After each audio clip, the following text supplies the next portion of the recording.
Hello, everyone. Welcome back to Anglo Election Insights. Um, Coming to you live from Cessnock in the Hunter Valley, and just thought I'd give a little update as to a little bit of poll news that has come out, and also just some of my observations while I have been on the road on the way up to the Northern Rivers from Western Victoria. So first things first, I hope when I get home that I'll be able to take on some of the feedback that I've had regarding like audio. I mean, obviously, we'll make do while I'm on the road, but I do have some like better mics and stuff, and it will probably be possible to actually, really improve that.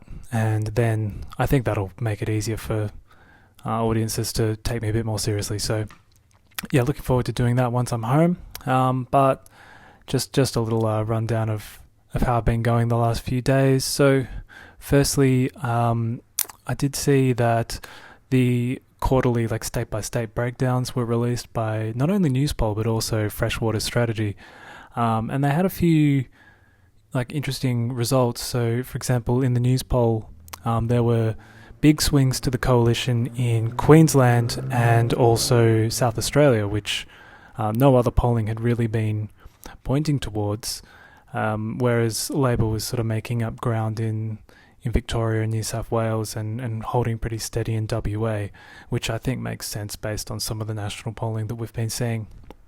And then also over in Freshwater, they had a stronger result for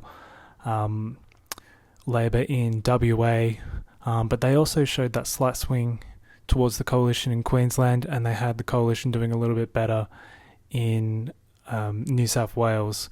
So if you sort of put those two together, and they are like smaller sample sizes when you go state by state, but if you put that together, it sort of looks as if, maybe in South Australia Sturt's not really on the table, but possibly even a seat like Boothby might be. And if that Newspoll Queensland swing was to play out, maybe a place like Blair could be on the table.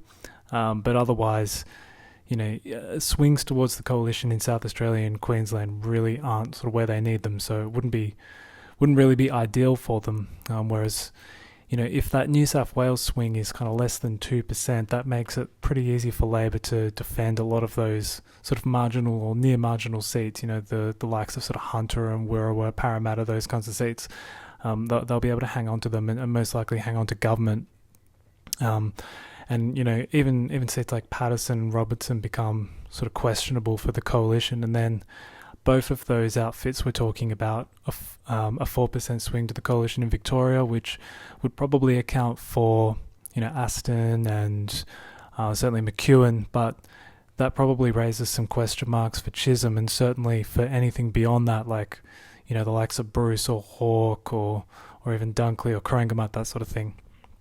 But moving along, I want to tell you guys a little bit about what I've been seeing just road tripping up through kind of western or southwestern New South Wales and northern Victoria.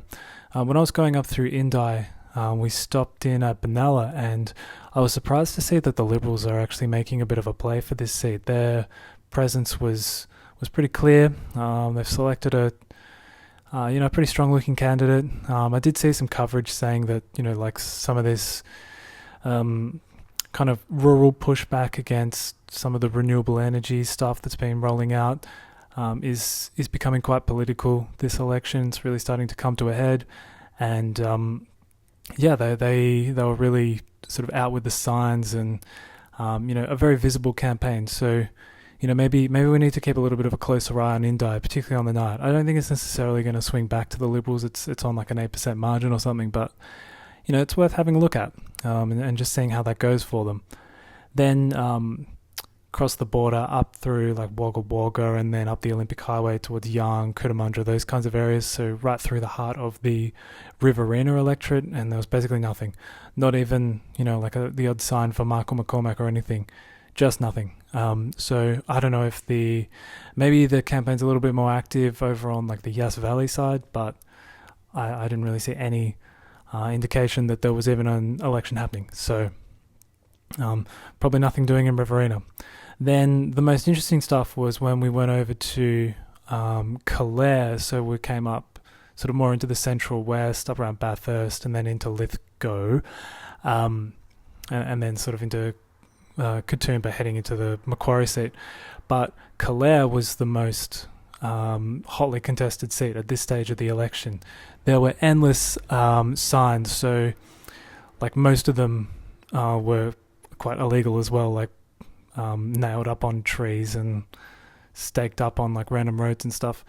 And you had the Nats really out and about, really active, pushing their candidate. You had the odd sign for Andrew G, but for an incumbent, he didn't really have the biggest presence. But the one that surprised me was Kate Hook, the Climate 200 independent. She had I must have seen hundreds of signs. And when we had a little drive through the suburbs of Bathurst, you could see all three of them had their signs around. I even saw this one house that had a Labor sign and an Andrew G sign, which I found kind of odd, but there you go. I even had time to drop into the Nats like campaign shop, and they were nice enough to just have a chat with me. And the sense I got was that they are hopeful and they're happy to spend the resources and they're happy to run a big campaign, but they're not actually all that confident of success. And when I asked them, sort of, who do you expect to lose to, they basically said they don't know. And I asked, well, does Andrew G leaving the party over The Voice sort of mean anything? And they were like, don't know. And then I asked maybe if Kate Hook makes the count, do you think Andrew G's preferences might go to you guys? They weren't really confident that would happen.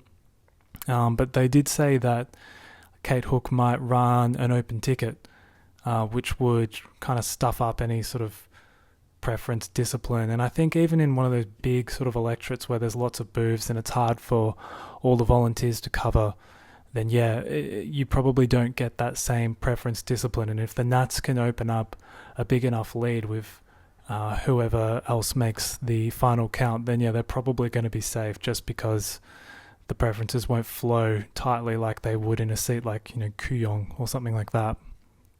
And then when we sort of came into Macquarie, like through Katoomba, down the Blue Mountains in towards Penrith, I noticed there was the odd Liberal sign, but mostly Labor signs. And something interesting was that they were really focused on the personal appeal of Susan Templeton. So I can't remember the exact wording, but the signs said that it wasn't like Labor red or anything. It was just sort of more like, I'm standing with Susan, or I'm supporting Susan, or something like that. So really leaning into her personal appeal rather than like the Labor brand or anything like that, which I found interesting.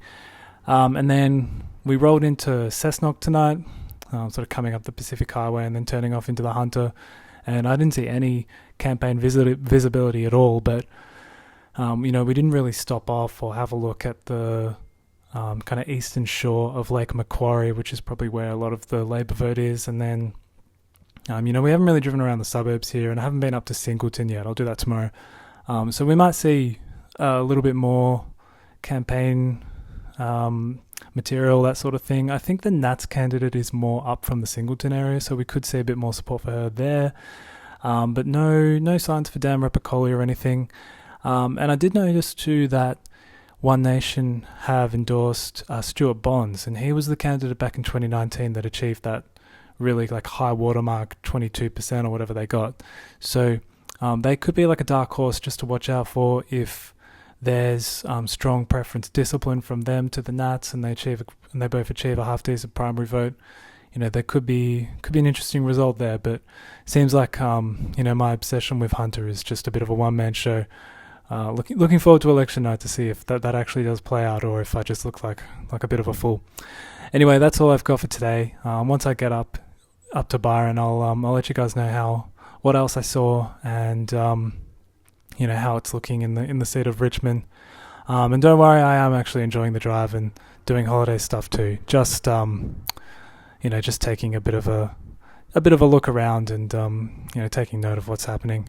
It is interesting to actually get feet on the ground and really get a sense of what kind of people are in these electorates and what sort of industry there are. Like even just walking up and down the streets of Cessnock, you sort of notice some of those telltale signs that it's more of a Labor town, with the employment services and the NDIS stuff. Whereas, walking around Wagga Wagga, you definitely saw more evidence of like rural and regional services, that sort of thing. And it probably tells you a lot about the people and the economy and the demographics.